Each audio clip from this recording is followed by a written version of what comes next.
one of the things we're going to be doing at the very beginning of the semester is really going very quickly through the overall history of television and its development as a technology before we focus on the programs themselves, which is really what we're going to spend our time doing here. So I'm just very quickly going to talk to you about where TV came from because it's important to understand the context, especially for the early programs that we're going to show.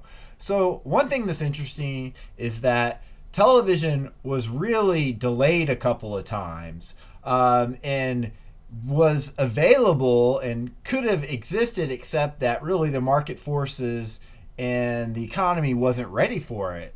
So one thing about TV that you have to understand is prior to 1948, which is when it finally made its big debut as a medium, as a technology in American culture, it was really a kind of technology that developed because of corporate development, not just one single person, right? And of course, that makes sense. Television is really complicated and it takes multiple people to make the thing work, right? In front of the camera, behind the camera, but also in refining the technology itself. So there was multiple different components that had to be created in order for television to work. Essentially, if you think about television, what's different about television versus film is that television has to take apart an image and then put it back together. Where with film camera, you're actually creating the image itself on the film and then you just project that, right? So one of the key parts of this development was what was called an image dissector. Philo Farnsworth was the guy that invented this. And Philo was a guy, grew up in middle America on a farm. And if you ever think about how you're driving through the back roads of South Texas or anywhere else in Texas, and you see farmland and there's rows and rows and it just goes by really fast, these lines. Well, Philo was riding the tractor one day thinking about all those lines and thinking about how you could scan some image in front of a camera, turn it into lines, and then put that back together. And that's really how television works. It's electronically scanning images into series of lines and then reassembling them. So Philo was an important person, but really overall, corporations like RCA were responsible for developing TV and it making its debut. Now, rather than thinking about the important history of individuals or even corporations on impacting what TV would be like, really what we need to think about is overall periods of broadcasting, which really set the stage for what TV would be like, especially radio. So, from 1922 to 1948, this is an era of broadcasting where network radio is dominant. And network radio is very different from radio as we know it today, or really radio since television came along. So in the network radio era of the 20s, 30s, and even into the 40s, the foundations for the TV industry were set. That is, you would have a few broadcast networks and they would send their content to affiliate stations all over the country.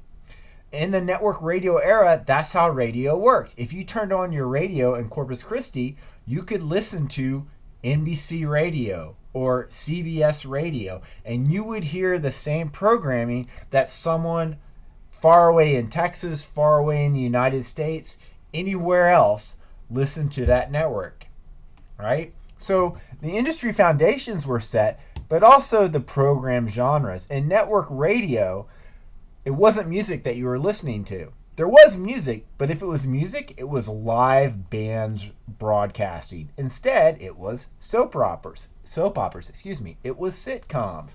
It was quiz shows. It was all the programs that we would see when early television finally debuted at the end of the 40s. So, what happens at the end of the 40s? Well, World War II is over, and that's when TV really debuts. The thing is, like I said, it was available, but first, throughout the 30s, there's the Great Depression. No one had money to buy anything new. Then there was the Second World War. Everything American industry was oriented towards the war effort. And people also, their minds weren't on buying new technology and new cultural forms. So TV stayed on the back burner. But by the end of the war, that's when we have a massive television expansion, in the sense that TV stations appear all over the country. They had been experimental during the Second World War, but after the war, they expand all over the country. Another characteristic of this early television period, from 1948 to 1955, when we talk about early TV, we're being really specific, 48 to 55. This is also an era of post-war consensus culture. The idea is that you're going to make TV that appeals to everybody, right? Not different tastes, different audiences. Television is supposed to appeal to as many people as possible. Important things happen in the industry that impact what's going to happen after this early period of TV, after the early television period. One is the FCC, the Federal Communications Commission, stops issuing license to TV stations. Between 1948 and 1952, there are no new television stations. And that's pretty crazy. If you think about 4 years, a technology, an industry is born, and then no one else gets to compete. So during this era of a license freeze, no new stations could get licenses to broadcast. This meant that the people that had those licenses beforehand, which were overwhelmingly affiliated with the broadcast networks, they achieved dominance in their markets. They didn't have any new competition, right? Now, the reason for this freeze is that the U.S. government really wanted television to succeed as an industry. They knew that this was going to be an important part of the economy, an important economic and also cultural force. And so they did things to ensure that it didn't fail, right? Working hand in hand with the industry itself. So one of their concerns was if you had too many TV stations, you would have interference. Television stations would overlap. Sometimes you can encounter this with radio, right? If you have a couple of radio stations that don't come in really well, or if you're traveling, they start to overlap with one another.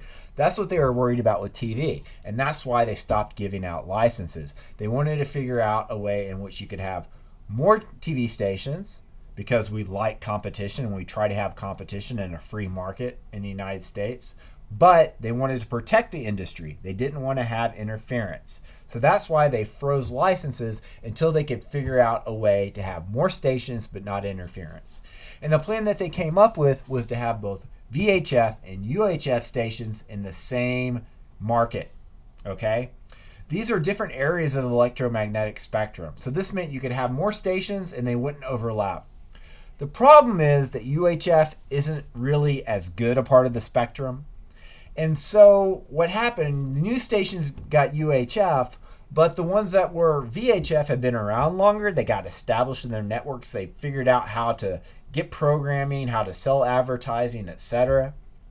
And so even though they started issuing more licenses for stations, the three network system, ABC, NBC, CBS, really became entrenched in the early television period, because they overwhelmingly controlled those pre-freeze stations.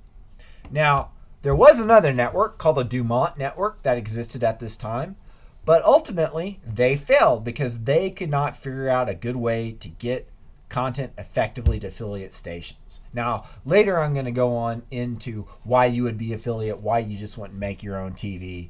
But for now, I want to talk just generally a little bit more about what was TV like in this early period. What are some characteristics of it? Well, first of all, advertisers were the producers. Advertising agencies were the ones that produced television. Okay? This is coming out of radio. That's the way radio was done. You had advertising agency, you had a single sponsor, and advertising agencies produced the television, and then they got on the network. Okay? Live TV was prominent because there was no cheap alternative. There was no videotape in this era. There was film and there was live TV. And film was really expensive to produce. Audiences weren't big enough to justify it.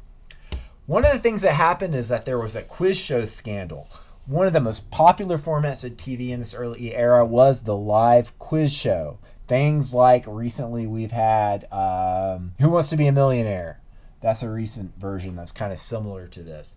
Well, it turns out that they were giving contestants questions and answers ahead of time because they found out that audiences liked some contestants more than other, and that ratings would improve if those people stayed on the show. American people were outraged when they found out about this. They had been tricked. They had been misled. And this led to the networks taking more control over producing the programs themselves. Another aspect of early television is that the big studios, that is the big Hollywood film studios, they stayed out of TV. They very much saw television as being the enemy, and rightfully so. People were staying home and watching TV seemingly for free rather than leaving the house and going to movie theaters and paying money. The first studio to collaborate and produce television was Disney. Walt Disney, who was not a major Hollywood studio at the time.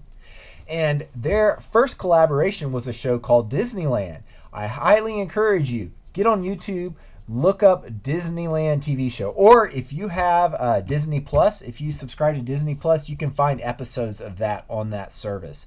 And Disneyland, the TV show, was really smart because it was all introducing us to this mysterious place that was being built, Disneyland. And it was repurposing old Disney clips from cartoons or movies and providing documentaries on upcoming Disney movies. So Disney was a genius in terms of figuring out how to use this new media, television, both to promote his new products as well as to repurpose his existing catalog that he already had. Okay, that's enough for this slideshow. I'll stop now.